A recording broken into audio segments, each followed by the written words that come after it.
El sol se hundía en el horizonte de Barcelona cuando Javier, solo en la arena de la playa de la Barceloneta, sintió una presencia a su lado.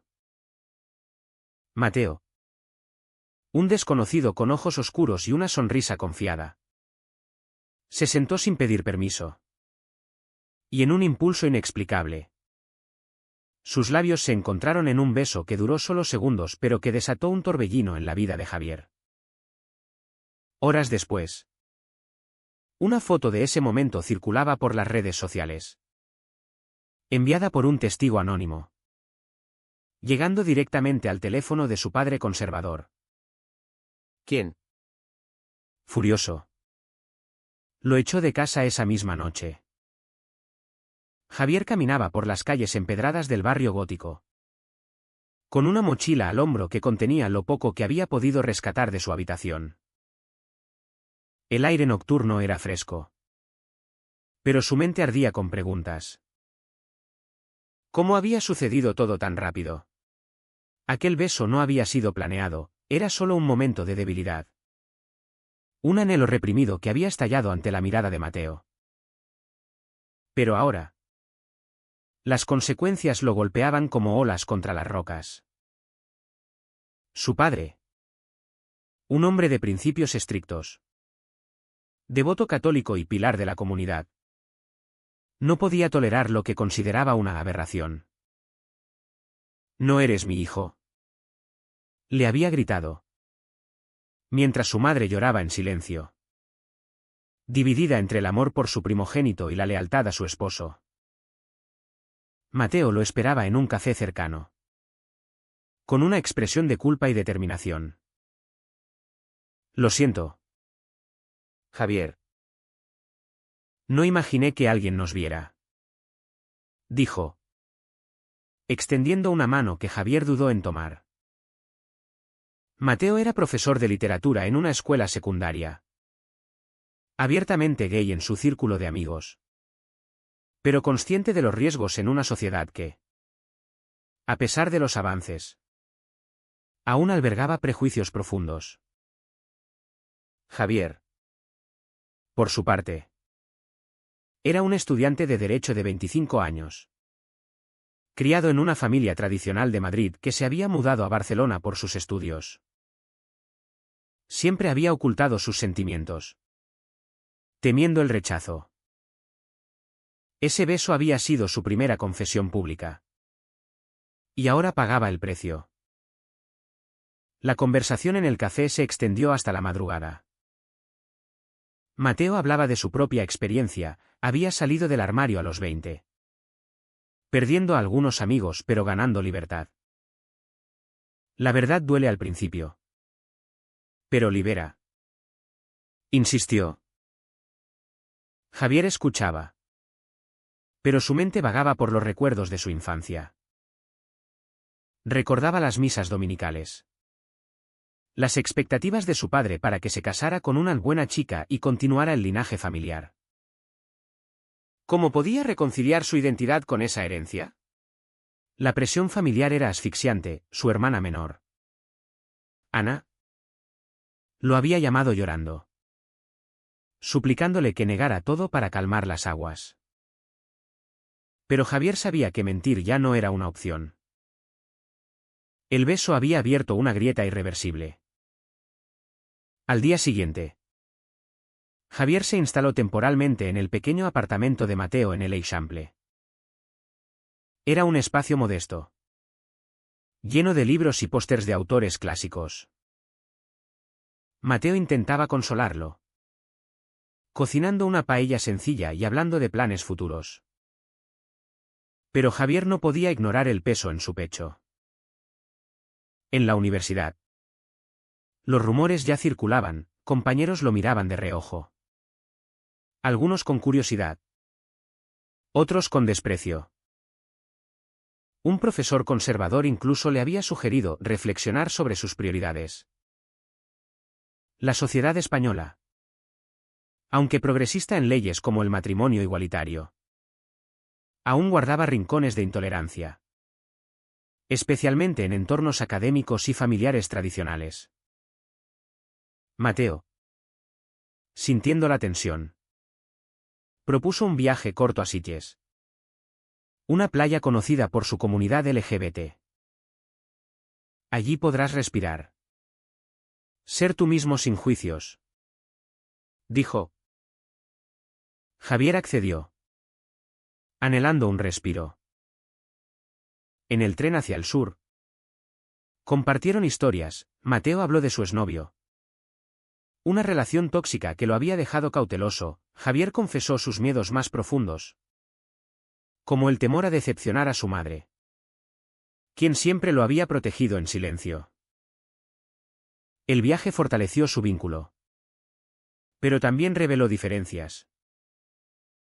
Mateo era impulsivo, Javier calculador. En Sitges, caminaron por la playa de noche, besándose libremente por primera vez. Pero Javier no podía sacudirse la culpa. ¿Estaba traicionando a su familia por un capricho? De regreso en Barcelona, la realidad golpeó con fuerza. El padre de Javier lo llamó, exigiendo una reunión. Ven a casa. ¿Solo? Sin ese hombre, dijo con voz temblorosa. Javier acudió, esperanzado en una reconciliación. En la casa familiar, el ambiente era tenso. Su padre lo confrontó con la foto impresa, exigiendo explicaciones. Esto es una fase, una confusión. ¿Puedes curarte?, insistió, mencionando terapias de conversión que Javier sabía eran ilegales pero aún practicadas en la sombra. Su madre intervino, defendiendo a su hijo con lágrimas. ¿Es quien es? Papá. No lo perdamos. Pero el padre, inflexible, le dio un ultimátum: renuncia a Mateo o pierde el apoyo familiar para siempre. Javier salió de allí destrozado, debatiendo internamente. ¿Valía la pena sacrificar su herencia por amor? Mateo lo esperaba ansioso. Pero Javier, abrumado, le mintió diciendo que todo estaba bien.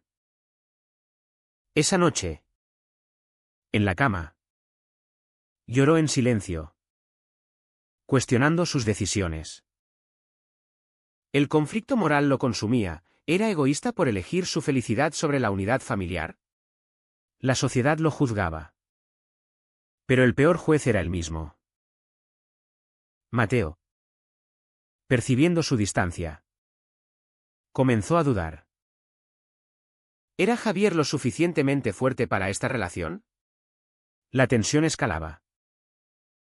Ana, la hermana, visitó a Javier en secreto, suplicándole que volviera. Papá está enfermo por esto.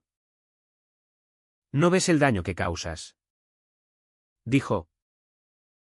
Javier se defendió, explicando su dolor acumulado.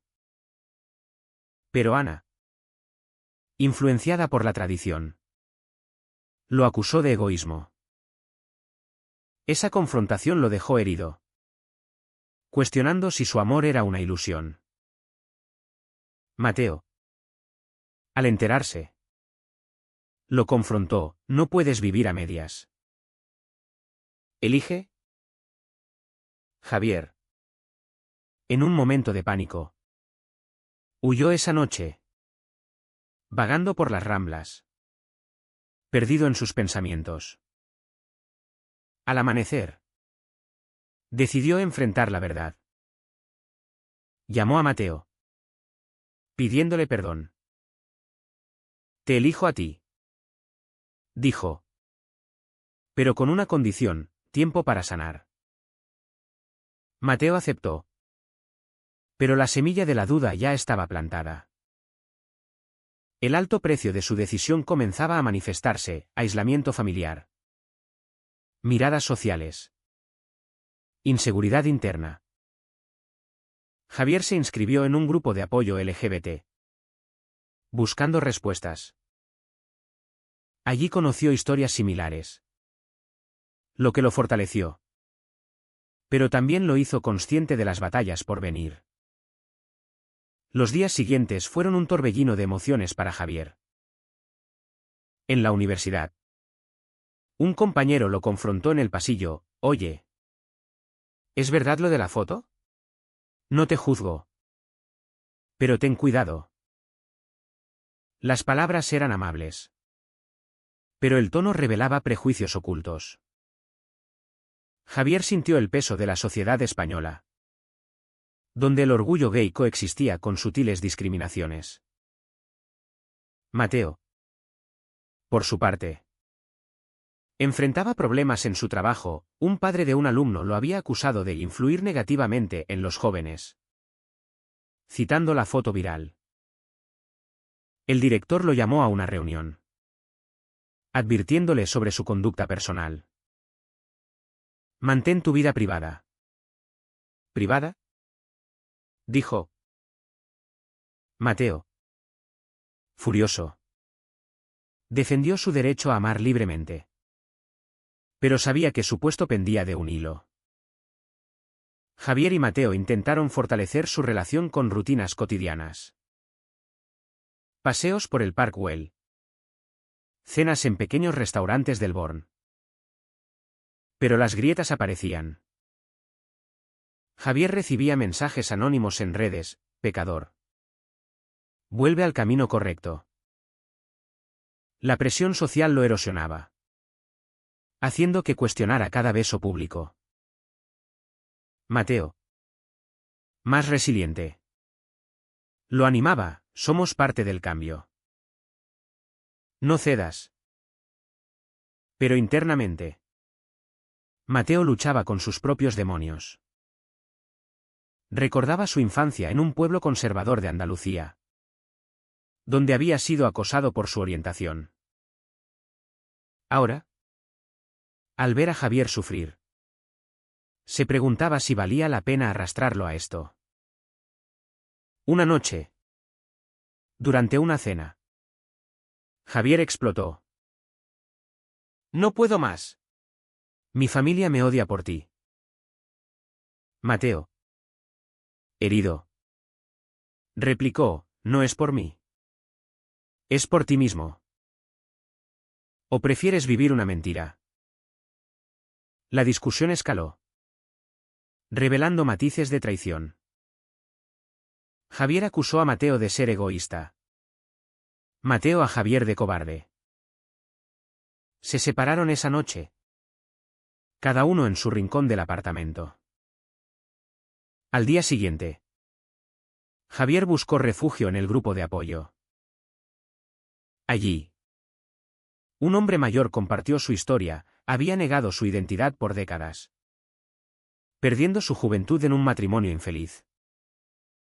No cometas mi error, aconsejó. Javier reflexionó sobre el costo moral de sus elecciones. ¿Era correcto priorizar su amor sobre el dolor familiar? Mateo, meanwhile, enfrentó una crisis laboral. El padre del alumno presentó una queja formal, alegando que Mateo promovía ideologías controvertidas. En una reunión con el consejo escolar, Mateo defendió su integridad: mi vida personal no afecta a mi enseñanza. Pero el director, temeroso de escándalos, lo suspendió temporalmente. Mateo volvió a casa destrozado, cuestionando si su relación con Javier valía el sacrificio profesional. Javier, al enterarse, sintió culpa. Es mi culpa, dijo. Mateo lo abrazó. No. Es la sociedad. Luchemos juntos. Pero la unidad era frágil. El padre de Javier organizó una intervención familiar, invitando a un sacerdote amigo. Javier acudió, esperanzado en diálogo. En la casa, el sacerdote habló de pecado y redención, urgiendo a Javier a corregir su camino. Su madre, dividida, suplicó paz. Ana, presente, apoyó al padre, acusando a Javier de destruir la familia. Javier, indignado, defendió su amor: esto es quien soy. Salió furioso, cortando lazos temporalmente. El daño era profundo, la traición familiar lo hería más que cualquier prejuicio externo. Mateo sugirió terapia de pareja. En sesiones, exploraron sus conflictos internos. Javier admitió su miedo al rechazo social. Mateo su impaciencia por la lentitud de Javier. La terapeuta enfatizó la importancia de decisiones auténticas, a pesar del costo. Fuera de terapia, enfrentaron un incidente, en una manifestación por derechos LGBT en Plaza Cataluña. Fueron increpados por un grupo conservador. ¿Degenerados?, gritaron. Mateo respondió con calma. Pero Javier, aterrorizado, quiso huir. Ese momento reveló sus diferencias: Mateo activista, Javier cauteloso. La tensión culminó en una traición inesperada. Ana, en un acto de amor fraternal, contactó a Mateo en secreto, suplicándole que dejara a Javier para salvarlo. Mateo rechazó, pero no le contó a Javier inmediatamente, temiendo más conflicto. Cuando Javier descubrió los mensajes, se sintió traicionado. «¿Me ocultas cosas ahora?», gritó. Mateo se defendió: «Quería protegerte». La discusión llevó a una separación temporal. Javier se mudó con un amigo del grupo de apoyo. Solo, Javier reflexionó sobre sus pérdidas: familia, estabilidad, inocencia. Pero también ganó autoconocimiento. Llamó a su madre, quien confesó su apoyo secreto: «Te quiero como eres». Eso lo motivó a reconciliarse con Mateo. En una cafetería, se disculparon mutuamente. «Paguemos el precio juntos», dijo Javier.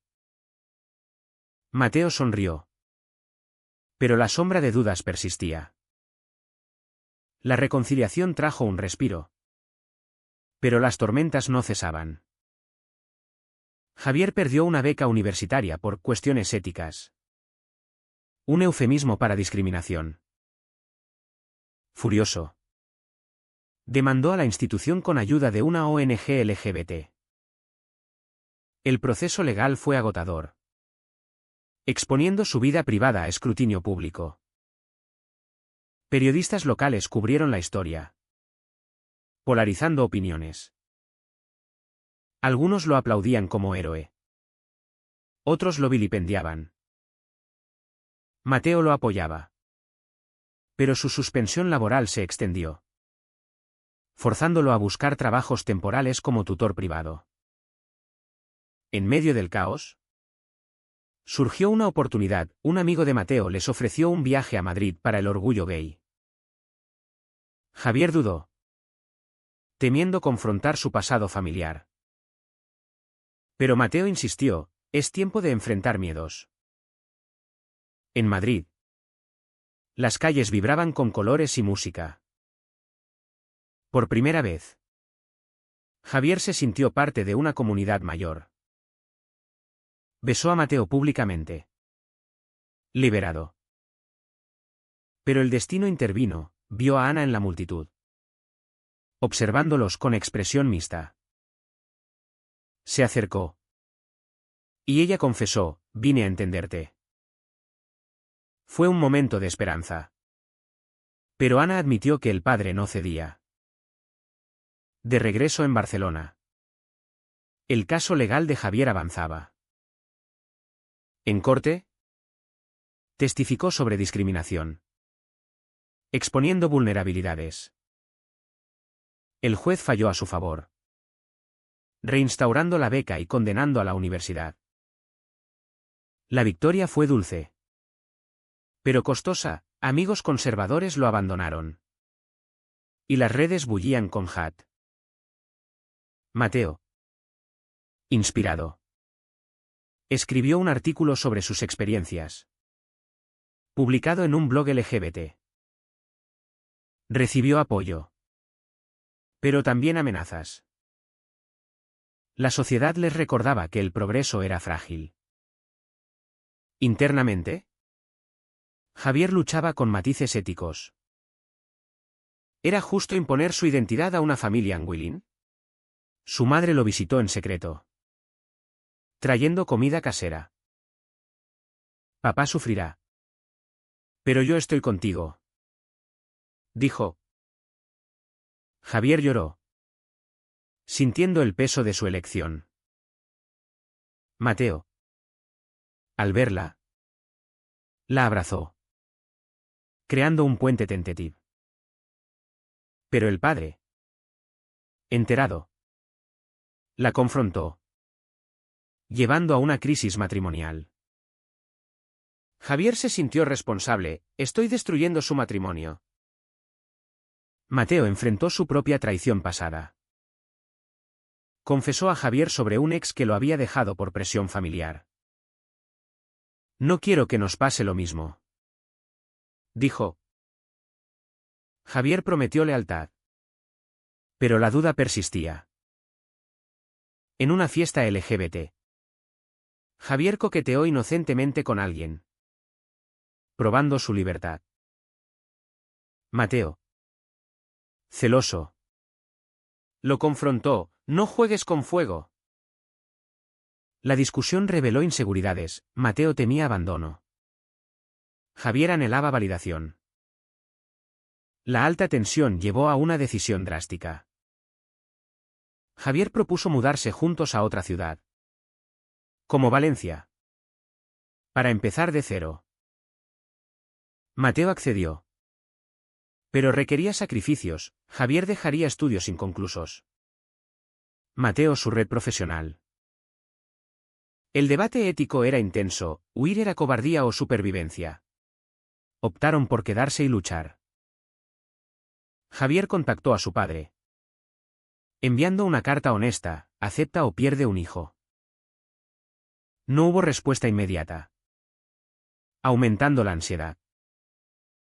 Ana, en un giro, se alió con Javier. Reveló que el padre había asistido a terapia en secreto, luchando con sus prejuicios. Dale tiempo, dijo. Javier, esperanzado, planeó una reunión. Pero Mateo dudaba: ¿y si es una trampa? La paranoia crecía, reflejando daños acumulados. La reunión familiar fue un campo minado. En un restaurante neutral de Barcelona, Javier y Mateo se sentaron frente al padre, madre y Ana. El padre, con expresión rígida, inició: no apruebo esto, pero no quiero perderte. Javier, cauteloso, respondió: aceptación, no tolerancia. El diálogo fue tenso, revelando prejuicios arraigados. El padre admitió miedos sociales: ¿qué dirán los vecinos? Mateo intervino: el amor no daña a nadie. La madre medió, urgiendo empatía. Ana apoyó a Javier, confesando su evolución: he leído, he aprendido. Al final, no hubo abrazo, pero un acuerdo tentative, comunicación abierta. De regreso, Javier y Mateo reflexionaron. El precio había sido alto, Aislamiento temporal. Carreras tambaleantes. Heridas emocionales. Pero ganaron autenticidad. Javier terminó sus estudios con honores. Inspirado por la lucha. Mateo recuperó su puesto. Con el director disculpándose por la suspensión. La sociedad. Lentamente. Se adaptaba, amigos regresaron. Otros se fueron. Sin embargo, nuevos conflictos surgieron. Un colega de Mateo lo traicionó, filtrando detalles privados para ascender. Mateo, furioso, lo confrontó, llevando a una pelea verbal que casi cuesta su trabajo de nuevo. Javier lo apoyó. Pero cuestionó, ¿vale la pena exponernos tanto? Mateo replicó, sí. ¿Por la verdad? Su relación se fortaleció a través de pruebas. Pero las cicatrices permanecían. En un momento de calma. Caminaron por la playa donde todo comenzó. Javier dijo, pagamos caro. Pero somos libres. Mateo asintió. Pero internamente dudaba si el daño era irreversible. La historia culminó en una boda simbólica con amigos, celebrando su amor. Pero el padre no asistió, enviando solo un mensaje, tal vez algún día. Javier, ahora más sabio, reflexionaba sobre elecciones. ¿Había sido correcto priorizar su felicidad sobre la unidad familiar? La sociedad evolucionaba. Pero los costos personales eran profundos. Al final, se preguntaba, ¿es siempre justo imponer la verdad personal cuando destroza vidas ajenas?